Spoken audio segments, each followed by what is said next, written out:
안녕하십니까?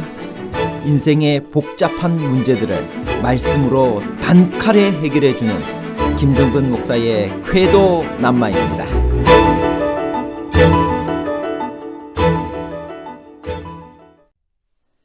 사도행전 25장의 배경은 무엇인가요? 제12대 총독 베스도는 어떤 사람인가요? 총독으로 부임한 후 첫 번째 행한 재판이 바울 사건이었던 자는 벨릭스인가요? 아니면 베스도인가요? 벨릭스와 베스도에 관한 복잡한 문제를 하나님 말씀의 가르침으로 명쾌하게 해결해 드리겠습니다. 사도행전 25장의 배경은 무엇인가요?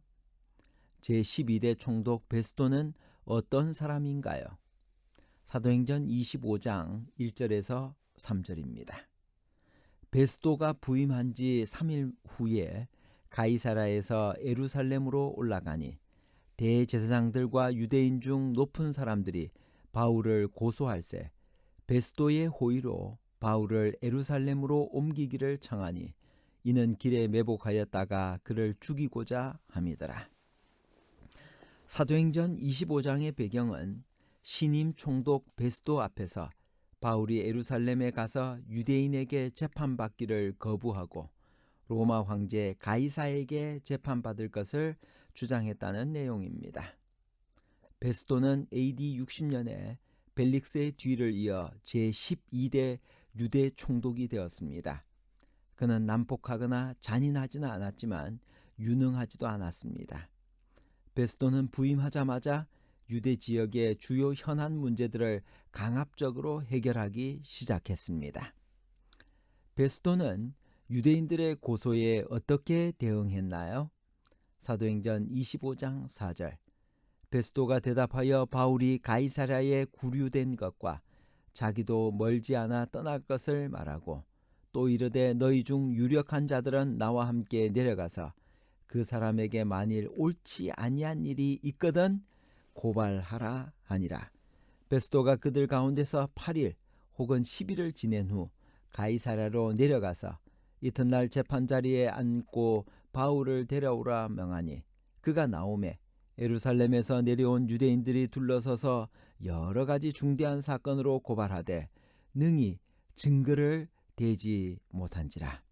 바울이 변명하여 이르되 유대인의 율법이나 성전이나 가이사에게나 내가 도무지 죄를 범하지 아니하였노라 하니 베스도가 유대인의 마음을 얻고자 하여 바울들어 묻되 내가 예루살렘에 올라가서 이 사건에 대하여 네 앞에서 신문을 받으려느냐? 바울이 이르되 내가 가이사의 재판 자리에 앞에 섰으니 마땅히 거기서 신문을 받을 것이라. 당신도 잘 아시는 바와 같이 내가 유대인들에게 불의를 행한 일이 없나이다. 만일 내가 불의를 행하여 무슨 죽을 죄를 지었으면 죽기를 사양하지 아니할 것이나 만일 이 사람들이 나를 고발하는 것이 다 사실이 아니면 아무도 나를 그들에게 내줄 수 없나이다. 내가 가이사께 상소하니라 한데 베스도가 배석자들과 상의하고 이르되 내가 가이사에게 상소하였으니 가이사에게 갈 것이라 하니라. 신임 총독 베스도는 부임한 지 3일 후에 예루살렘을 방문하고 유대의 지도자들을 만났습니다. 그들은 산적한 다른 현안들보다 먼저 바울을 고소하는 데 급급했습니다. 그들은 죄인 바울을 예루살렘으로 이송하여 주기를 간청했습니다. 그들의 계획은 노중에서 그를 암살하려는 것이었습니다. 그러나 그들의 음모는 좌절되었습니다.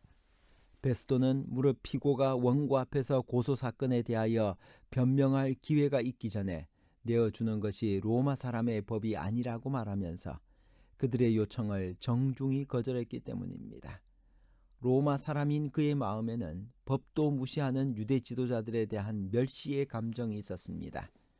열흘 후 베스도는 가이사랴에서 바울 사건에 대한 재판을 열었습니다. 예루살렘에서 내려온 유대인들이 여러 가지 항목으로 바울을 고소했으나 증거는 되지 못했습니다. 바울의 무죄를 확신하면서도 베스도의 고민은 무엇이었나요? 사도행전 25장 9절. 베스도가 유대인의 마음을 얻고자 하여 바울들어 묻되 내가 예루살렘에 올라와서 이 사건에 대하여 내 앞에서 신문을 받으려느냐? 그가 유대인들을 기쁘게 하기 위해 합리적으로 할 수 있는 모든 일은 두말할 필요 없이 그의 성공적인 통치에 이바지할 것이었습니다. 바울에게 씌워진 혐의는 로마법이 아니라 유대법에 관한 것이 분명했으므로 베스도는 유대인의 수도인 예루살렘에서 그 문제를 조사하는 것이 더 합리적이라고 생각했습니다. 로마의 대리인으로서 베스도는 이 소송건에 더 이상 직접적인 흥미가 없었으나 새로 부임한 지역 지도자들의 환심을 사려는 바람으로 기꺼이 그들의 소원에 가능한 한 최대한도로 부응하고자 했습니다. 이 제안은 실제적으로 바울이 어떤 명백한 행위나 그러한 행위를 하려는 의도를 가져서 유죄한 것이 아닌가 하는 의혹에 기초한 것이라기보다는 단지 정치적인 편법이었습니다. 베스도가 결국은 바울을 유대인들의 손에 내어줄 수밖에 없을 것이라고 생각되자 바울의 마지막 선택은 무엇이었나요? 사도행전 25장 10절. 바울이 이르되 내가 가이사의 재판 자리 앞에 섰으니 마땅히 거기서 신문을 받을 것이라. 당신도 잘 아시는 바와 같이 내가 유대인들에게 불의를 행한 일이 없나이다. 열흘 후 베스도는 가이사랴에서 바울 사건에 대한 재판을 열었습니다. 예루살렘에서 내려온 유대인들이 여러 가지 항목으로 바울을 고소했으나 하나도 증명하지 못했습니다. 그러나 베스도는 유대인들의 환심을 사고 싶어서 바울에게 예루살렘에 내려가서 재판을 받을 의사가 있느냐고 물었습니다. 예루살렘에서는 총독도 어쩔 수 없을 것이었습니다. 그가 이 위기를 벗어날 수 있는 길은 하나밖에 없었습니다. 바울은 마침내 로마 시민의 마지막 권리를 사용하기로 결심했습니다. 로마 시민인 그가 황제에게 호소한다고 말하자 그때부터는 아무도 그를 고소하지 못했습니다. 신임 총독 베스도에게 인사하기 위해 누가 찾아왔나요? 그는 어떤 사람이었나요? 사도행전 25장 13절. 수일 후에 아그리빠 왕과 버니게가 베스도에게 문안하러 가이사랴에 와서 여러 날을 있더니 베스도가 바울의 일로 왕에게 고하여 이르되 벨릭스가 한 사람을 구류하여 두었는데. 신임 총독 베스도를 부임 축하차 방문한 아그리빠 왕은 헤롯 아그리빠 2세입니다.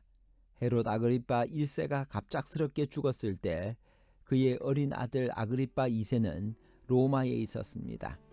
헤롯 아그리빠 1세와 친한 글라우디오 황제는 즉시 그의 아들을 왕으로 세우고 싶었지만 아직 어려서 그의 아버지의 영토를 다스리기에는 무리라는 원로원의 반대를 할 수 없이 수용하여 다시 쿠스피우스 파두스를 유대 지방의 8대 총독으로 파견했습니다. 몇 년 후 헤롯 아그리빠 2세는 글라우디오 황제에게서 빌립의 영토를 물려받았습니다. AD 54년에 황제가 된 네로는 아그리빠 2세에게 갈릴리 주변의 땅을 추가해 주었습니다.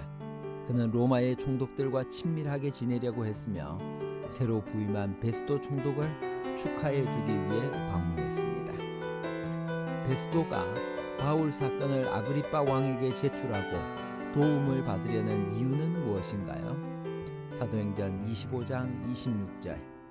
그에 대하여 황제께 확실한 사실을 아랠 것이 없으므로 신문한 후 상소할 자료가 있을까 하여 당신들 앞, 특히 아그리빠 왕 당신 앞에 그를 내세웠나이다.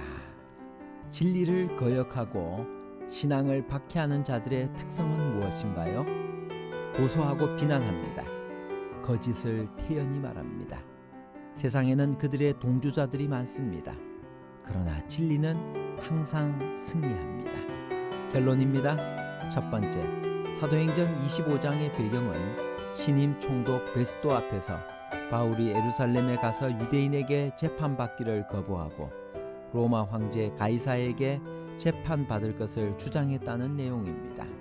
둘째, 총독으로 부임한 후 첫 번째 행한 재판이 바울 사건이었던 자는 베스도입니다. 셋째, 로마의 대리인으로서 베스도는 바울의 소송권에 더 이상 직접적인 흥미가 없었으나 새로 부임한 지역 지도자들의 환심을 사려는 바람으로 기꺼이 그들의 소원에 가능한 한 최대한도로 부응하고자 했습니다. 감사합니다.